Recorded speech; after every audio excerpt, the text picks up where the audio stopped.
Hello and welcome to my first wedding day with the Nikon 35mm F1.4. We're going to go behind the scenes to a real life wedding day for pretty much the entire wedding day on this 35mm lens.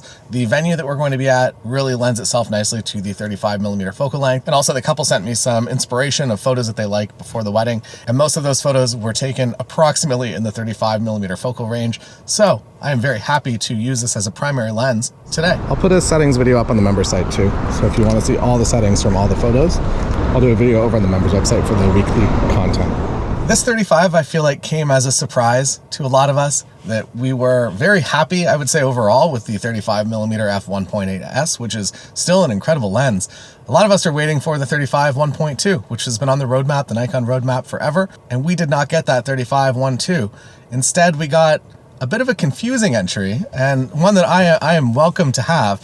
So typically on a product line, a 1.4 version of a lens is going to be better than a 1.8 version of a lens or an f2 version of the lens. And in this case, that might not be entirely true overall from a global perspective.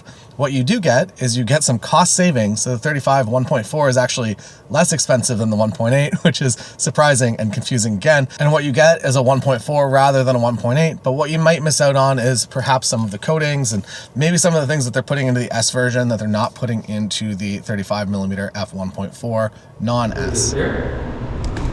Nice. Not even close. This week on giving Tim cards in the bathroom. Look at that. 4K 1080p bit. But if you're on something like this 24 megapixel Z6III, are you going to see a significant difference in image quality? I don't know. Let's just get to those high contrast situations first. If you were shooting one of the old plastic 1.8G lenses for Nikon DSLR, an image like this would just absolutely explode. And it honestly holds together quite fine. You can obviously see there's a tiny little bit of blue or purple kind of going on here. I'll show you the straight out of camera version as Lightroom interprets it. That's what Lightroom thinks I shot it at. And as you can see, a little bit of kind of that blue fringe, purple fringe. But this is the only image I saw it on. And also for my own defense, how I actually shot this image in camera. This is how I actually shot the image in camera. So that's maybe a topic for another time, why Lightroom interprets it crazy. Like an image like this, that looks fine. That's the final edit. That's what Lightroom thinks I shot it as. Lightroom is wrong. Anyway, it's a very high contrast environment here, and honestly, it holds together really well. But then moving into a more regular scene, there are no issues at all. This is how I had to shoot it because I wanted to preserve some of this detail in the background here. So even pushing a file like that, no issues at all. Another example right here. Here's the original as Lightroom interprets it, and the final edit, no problems. Even with the sun pointed right down the barrel, you kind of get this. So this was also a bit of a hazy day. So it's not a full direct regular sun. It's just kind of a partially, we'll call it the LA sunset, where it's a little bit smoggy, maybe a little bit of ocean mist over the sun. So you don't really get the full intensity of it. And as you can see, there's no weird lens flare poking through here. There's no weird ghosting. Another example where I had to push the file a little bit more. So I will show you that one's pretty accurate. So that's how I exposed the image, so that I was a little bit under. And then I brought it up, and that is what the sun does. It kind of blends a little bit more into the trees, but I have no issue with that whatsoever, even when primarily shooting most of this day at f1.4, maybe f1.6. For me, I love shooting at 1.4. I love the shallow depth of field. We're going into a hotel room up here that is typically, it's smaller, it's a little bit darker. And as you know, if you're a wedding photographer, when you put 15 people into a small room, it gets kind of messy in the background. And you do your best to kind of organize things and make it look nice. But if you can just make that background disappear into a nice out of focus bokeh, that creates a better overall image, as well as saves you from just organizing everything and kind of stressing everyone else out, that as soon as you start moving everything, everyone else in the room jumps in and they start arranging things. It's like, no, you live the day. I was just moving this table. And yes, f1.8 does give you that shallow depth of field, but f1.4 just gives you just that little bit more.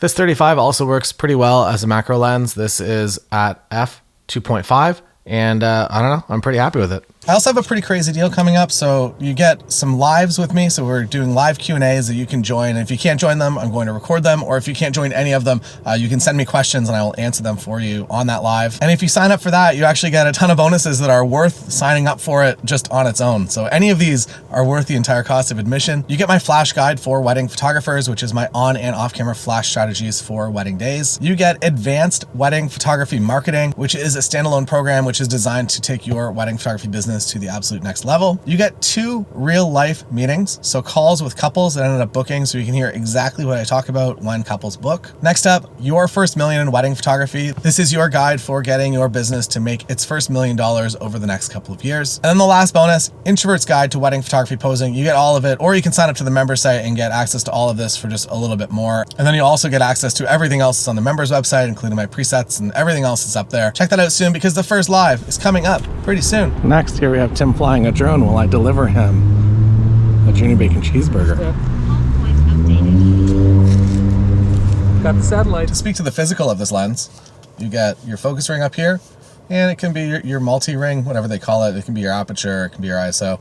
You can set it to what you want. I don't ever use this. I find that if I set this to aperture or ISO, I'm just bumping it accidentally all the time. I'd be interested to see if it would make the lens smaller if they did not include any of these elements, if they were able to actually make it a heck of a lot smaller, or if the lens has to be this size anyway, so that's why they include these things. With current mirrorless cameras, including the Z6III, I think that I don't ever touch that. I find that if I am overriding focus, I'm just touching on the back to select that focus point, and I'm never actually going into manual focus mode. So I don't know if that's necessary. That's something that I just thought of now. Comment below if you use this a lot, or this, either of these. Let me know, because I'm curious. Physically, the 35 1.4 is also the same size as 35 1.8, or roughly the same size. And that's great. It also weighs less than the, there was a collection of lenses there. Maybe it weighs roughly the same. I think a little bit less than the DSLR versions.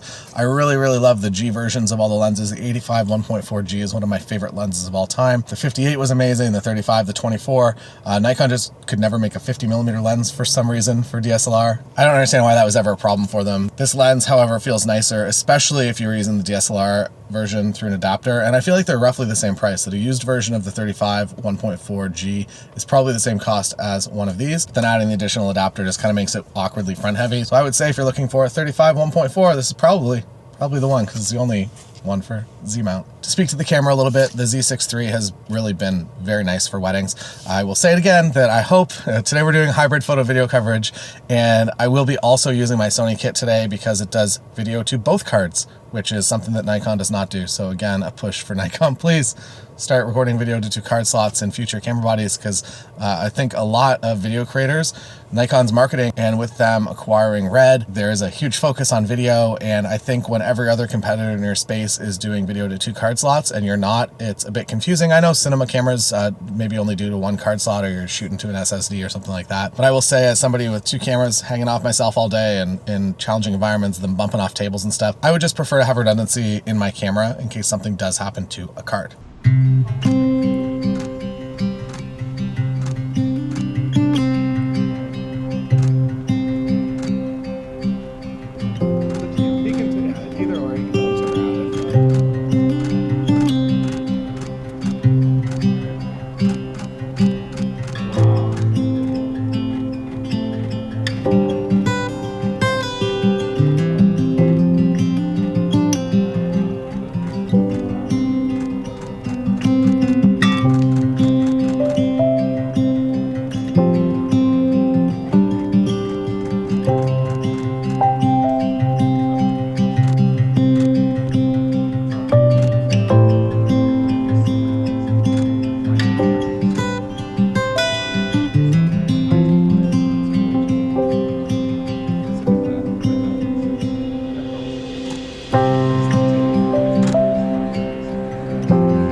Moving to the ceremony, so this ceremony, the aisle is just incredibly shallow and it's kind of complex. So Tim and I are at the end of the aisle. The people coming down the aisle arrive at the back, they stop for a minute, And that's great. You get that photo, but it's definitely very overexposed in the background. You're relying on your camera's dynamic range quite a lot, that you're shooting somewhere kind of in the middle, that your subject is usually underexposed in your camera. Usually I do my best to do everything exactly right in camera. This is one of those situations where if you do expose for the skin tones, the background is going to be so overexposed that there's going to be no detail back there. I also have to be very conscious of my framing because there's a Shoppers Drug Mart that's just a big red sign, and I don't really want that in the photos. So my brain is both focused on the person coming down the aisle as well as the groom up at the front, and also the background elements, and trying to make sure that they all align nicely and that they don't distract too much. Even at 1.4, it is still going to be enough in focus, especially when it's a bright color, that it will punch through that out of focus bokeh and be distracting. And if you were attempting to shoot this with an 85mm lens or a 70-200, it would be a very, very challenging aisle to cover. So 35 or 24-70 is the lens to go with for this specific style of aisle.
Moving into family photos, 35mm f1.4 is a great lens for that. I find that I don't need anything wider than that, and anything wider than a 35 starts to distort the people that are on the edges. I am quite happy with the 35 for family photos. Sometimes I will do an 85 or a 50 if it's smaller family groupings, or if I just have unlimited space, if we're out at a farm and I have a huge field to work with. In this specific environment, it's easier just to do everything with 35.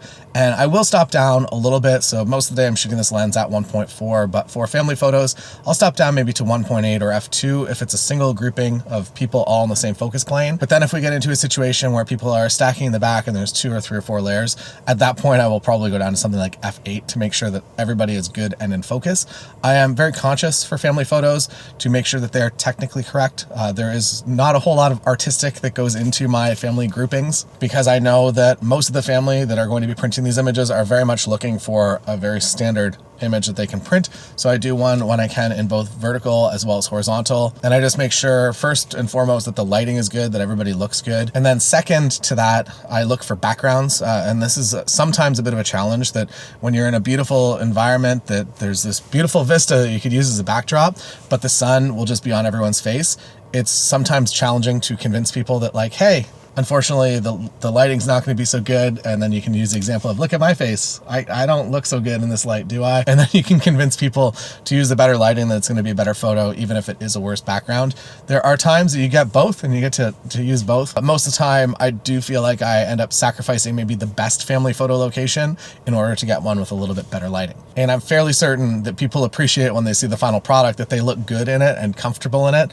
And they're happier than seeing a pretty background with them looking not so good. Now we're rolling into some more photos with the couple, and we're gonna do a sunset session as well. And I'm gonna be a little bit more on my 85 for that, because I've shot a lot of 35 and I wanna just have a good enough blend for them. I'll show you whatever I get up to with this camera, but know that what you're seeing in this video is not the entire gallery for this couple, that this is just everything that I've been shooting with 35.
So there it is, the Nikon 35mm F1.4, first wedding with it. How did you like it? I liked it a lot. It was a great experience, and I am very, very happy that this lens exists. And yes, I think a lot of us are confused why this exists, and it is at a lesser price point than the F1.8, and eventually still in the roadmap is the F1.2 35 as well. So it's gonna be 3 35s for Nikon. I don't know how heavy that F1.2 is gonna be, and I'm definitely going to use it and test it, but judging from my use of the 50mm 1.2 and the 85mm 1.2, I'm probably going to prefer something that is a little bit lighter for the wedding day. I like to have only one bag. My Peak Design messenger bag is back here. I like to only have one bag with me on the day. And if you have a big and heavy 85mm f1.2 in one of your slots, that really does weigh you down for the day. So I actually have a very strong preference for the 1.4 and the 1.8 versions, and then also the Tamron 35 to 150. I didn't bring it today because I knew this ceremony space was just tight and I didn't need a 35 to 150, but pretty much every other wedding day at any other venue, especially venues that I haven't been to, I think I've done 110 weddings or something at this venue. Any venue that I haven't been to, I am always bringing that Tamron 35 to 150 with me because it is just an incredible lens for every ceremony, with the exception of this tiny little aisle here. And if you're interested, get in on one of those deals before they are gone. You get 5 Q&A sessions, live Q&A sessions. They will be recorded, so if you can't join all of them, that's totally fine. You can watch the recordings. You also get my flash photography guide for wedding photographers. That includes all my on and off camera flash strategies, as well as another course, Advanced Wedding Photography Marketing. Next, 2 real life calls with couples that ended up booking. You can listen through what I talk about in real life calls. Next bonus, your first million in wedding photography. Next bonus, my introvert's guide to wedding photography posing. So get all of those, get those live calls, hang out with me, ask me questions, or if you want to submit questions, if you're not able to make any of those lives, that's totally fine as well. And that's all for me today with the 35 1.4 for Nikon Z. And don't forget, if you're a member, you have access to all the settings of all the images you've seen. So head on over to the site, link down below.